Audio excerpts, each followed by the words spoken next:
සුබ දවසක් වේවා මම හිත ආදර රසික රසිකාවෙනි. මම අද වෙන විට මේ ඉන්න තැන මේ රසිකත්වයේ මේ ආදරේ මාට ලැබුණේ සියලුදී මගේ ප්‍රේක්ෂකය වෙන ඔයාලා නිසා කියලා මම හිතනවා.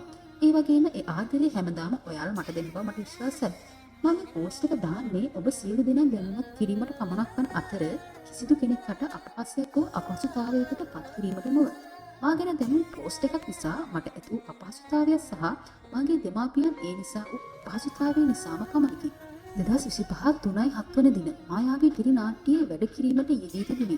ඊට පසු දිනයන්හි මා ප්‍රධාන චරිතයෙන් දායක වන මාගේ අලුත්ම ටෙලි නාට්‍යයක රූපගත කිරීම තිබුණු නිසා මාහට එමගින් ඇති මහන්සියට මට අසනීප වී තිබුණි.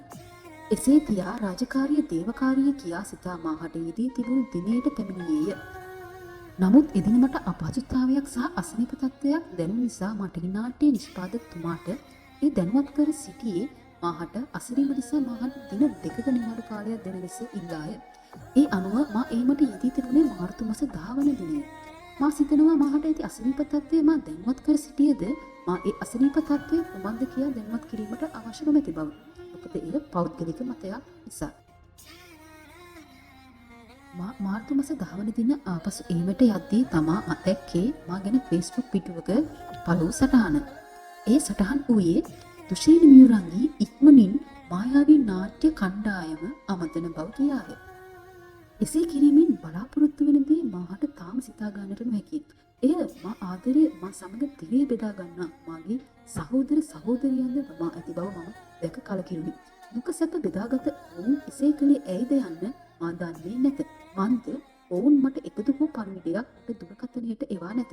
මාගේ දුරකථනය එක් දිනයක් ක්‍රියාවලිත කර තිබුණද මා නිෂ්පාදකවරයාට පළමු දිනම මට දින දෙකක විවේකයක් අවශ්‍ය බව දැනුම් දී පසුවයි එය ක්‍රියාවලිත කළේ. මා එයින් තේරුම් ගත්තේ මෙය හුදෙක් මාහට එල්ල කළ අපහාසාත්මක දෙයකි. එතනින් පසුව මා ඔවුන් අමතා මේ තත්ත්වය තේරුම් කළ නමුත් මාහට එයට නිසි පිළිතුරක් හමු වූයේ නැත. මා සිතනවා රංගන ශිල්පියෙකුටද අසනීපයක් හෝ විඩාවක් දැනීමට හැකියාවක් ඇත. මොකදයක් ඔවුන්ද මිනිසුන් නිසා.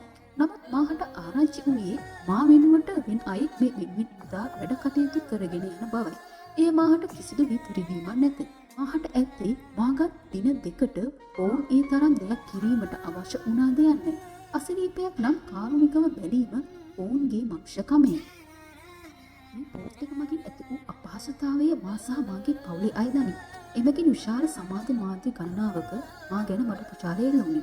එමගින් ඇති වූ අපහසුතාවය නිසා මා ඔවුන්ට කියා සිටියේ මාහට දීමට ඇති හිඟමුදල මාහට දීම සහ මා ගැන ඔවුන් පෝස්ට් එකක් තමා උනදී අනික් අයට පැහැදිලි කිරීම කළහොත් මා මෙහිට නැවත එන බවයි. නමුත් ඒ කිරීම එයාලා කළේ නැත. මා සිතනවා වැරැද්ද කාගේ වුණත් කාන්තාවකට අපහාස කිරීම පිරිමිකමට තියා මනුෂ්‍ය ගතියටද අවුලකි. මොකද අපි සියලු දෙනාටම අක්කා, නංගි, අම්මා කෙනෙක් සිටින නිසා. කොතරම් දේවල් කිව්වද ඔවුන් කාන්තාවකට කළ අපහාසය නිවැරදි කිරීමට අපොහොසත් වීම දුකකට කරුණකි. ඉන්පසු ඔවුන් වෙන කෙනෙක් යොදා නිර්මාණය කරගෙන යාමට තීරණය කළේය. තවද ඔවුන් කියා සිටියේ මේ චරිතය වෙනුවෙන් මා කළ දෙයක් නොමැති බවත් ඔවුන් විසින් නිර්මාණය චරිතය ප්‍රේක්ෂක ආදරය ඇති කර බවත්ය. මාගේ ආදරණීය ප්‍රේක්ෂකයන්ට කීමට ඇත්තේ මා මේ නිර්මාණයෙන් ඉවත් වුණේද මේ නිර්මාණයට අපහාස කරේද නැත. හිතයිශීට ආදරය කළ සියලු දෙනාට ස්තුතියි. තුෂේනි සමග ආදරයෙන් බැඳලා ඉන්න සියලු දෙනාට ස්තුතියි. මා මේ නිවැරදි කළේ මේ අඩුම නිවැරදි කිරීමකට ඔවුන් අපොහොසත් වීමය. ඔවුන් මා සමග කතා කළ සියලු දුරකථන සංවාදද මා වෙනුවෙන් කතා කළ පවුලේ අය කතා කරපු සංවාදද ඇත. ඉතින් මා ආදරණීය මාගේ රසික රසිකාවීනි, ඔයාලා මට මහමෙරක්. ඔබ සියලු දෙනාට මාහට සියලු චරිතවලට ආදරය කිරීමට පටන් ගත්තේ මා නිසා බව මා දනිමි. තවද මා මින් පෙර වැඩ කළ නිර්මාණයට මා දායක වුණේ නිර්මාණයේ මැදක සිටය. මා රාජකාරිය දේවකාරිය කියා දනි. එම නිර්මාණය වෙනුවෙන් එම චරිතයට මා පණ දුන්නේ. නිර්මාණවල වගකීම මා හොඳින් දන්නා බව ඒට හොඳ නිදසුනකි. ආය කතාවක් මා කියා සිටින්නේ මා මේ නිර්මාණයෙන් ඉවත් වුණේ නැති බවත් ඔවුන් ඒ සඳහා අය යොදා කරගෙන යන බවක්ය. තවද මේ සියලුම දෙනාට සුබ පතනවා නිර්මාණය සාර්ථකව කරගෙන යාමට. නිර්මාණයක් සාර්ථක වන්නේ එක් අයෙක් හෝ දෙදෙනෙක් මත වන දෙයක් නොව සියලුම දෙනාගෙන් එකමුතුවෙන් වෙන දෙයක් බව මතක් කරමි. මා හා සිඳ මා ගැන සොයා බැලූ සියලු දෙනාට ස්තුතියි. ඒ වගේම මාහට ආදරය කරන සියලු ප්‍රේක්ෂකයින්ට අවංකවම ස්තුතියි. ඉදිරියේදීත් මා සමග ඉන්නා බව මා හොඳින් දනිමි. විට දුෂේනි මියුරාගී.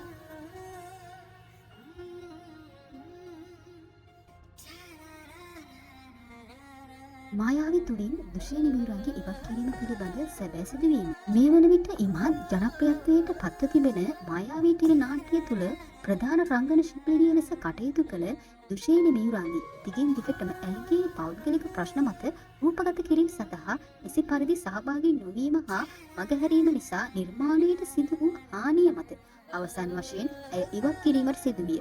එය ඉවත් කිරීමකට වඩා ඇය විසින් ඉවත් වීමකි. අදින් ඇරබෙන සතියේ විකාශය වන කොටස් දැකීමෙන් ඒ ඔබට මනාව අවබෝධ වනු ඇත. ඇය වෙනුවෙන් අපි අවසාන තත්පරය වන තෙක්ම රූපගත කිරීම නතර කොට බලා උන්නෙමු. නමුදු ඇය නිර්දය ලෙස මගහැර සිටියාය. ඊට පෙරාතුවද අප ඇයගේ ඇතැම් නොකටයුතු දරාගත්තේ මහත් වූ ආයාසයෙනි.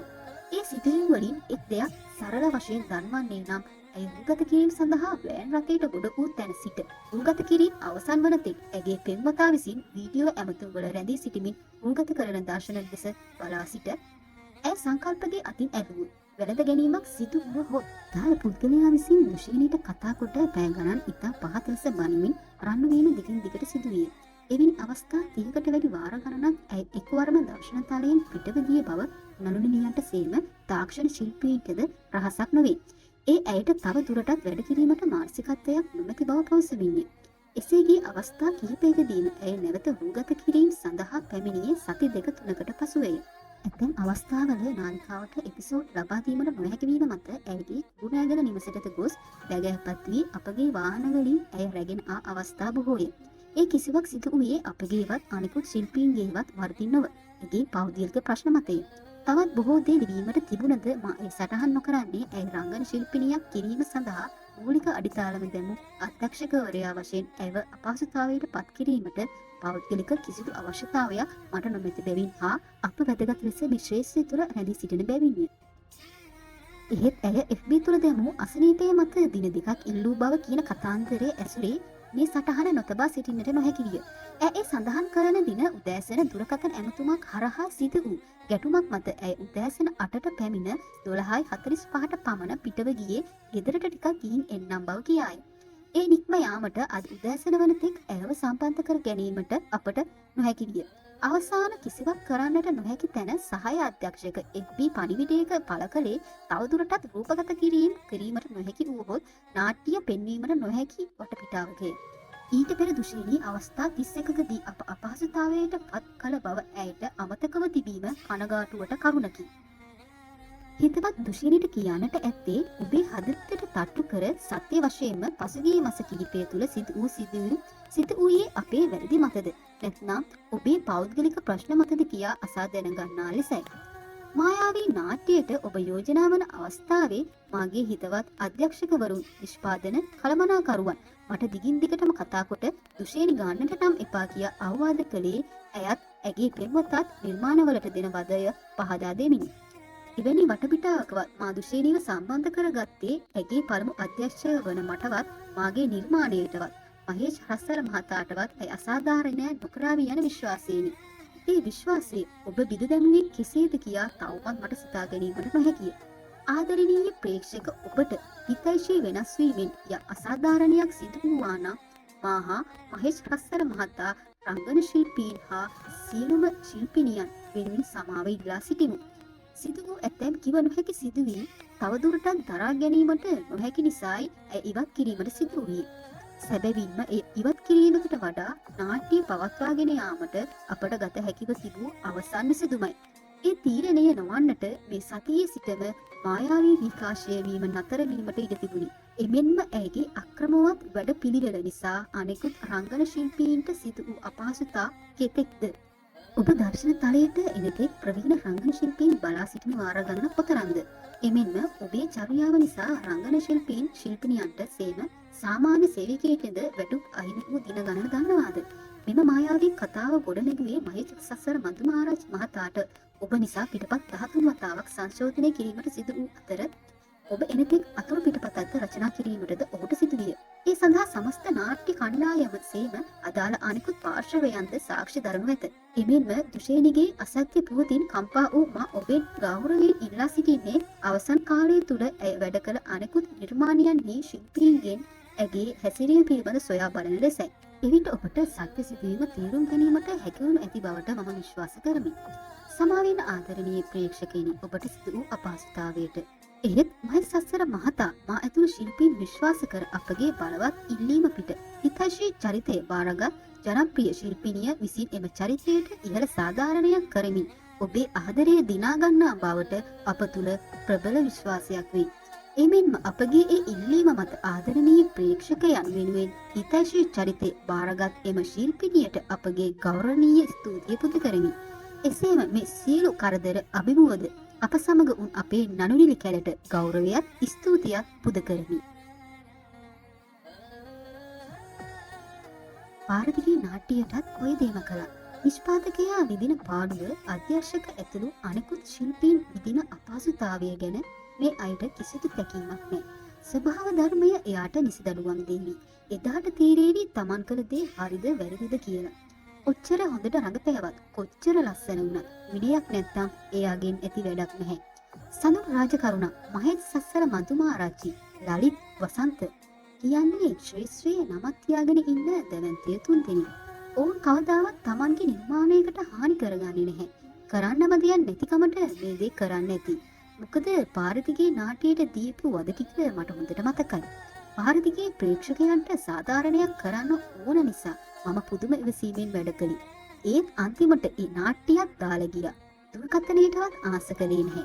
නාට්‍ය අවසන් කරන්න එක දිනයක් දෙන්න කියලා උරුණෑගල ගෙදරට ගිහින් දවස් 3ක් ඉල්ලුවා. ඒ දුන්නේත් නැහැ. ඔහොම හරි අන්තිමේ ප්‍රධාන නළුවත් අධ්‍යක්ෂකවරයාත් අනෙකුත් ශිල්පීන්ගේ ඉල්ලීම නිසා ඇයගේ පියා මැදිහත් වෙලා දර්ශන කීපයකට රූපගත කිරීම සඳහා යොමු කළා. එසේ නොමැති වූවා නම් කතාව අවසන් කරන්න වෙන්නේ අසාර්ථක අවසානයකින්. සියලු නිෂ්පාදකවරුන් අධ්‍යක්ෂකවරුන් එකතු වෙලා මේ වගේ අය ශ්‍රේෂ්ඨයෙන් ඉවත් කරන්න කටයුතු කරන්න ඕනි. නැත්තම් අපිට නිර්මාණ රැක ගන්න බැරි වෙනවා. මායාවී ටෙලි නාට්‍ය තවදුරටත් සාර්ථකව ඉදිරියට යාමට හැකි වේවායි මම සුබ පතනවා.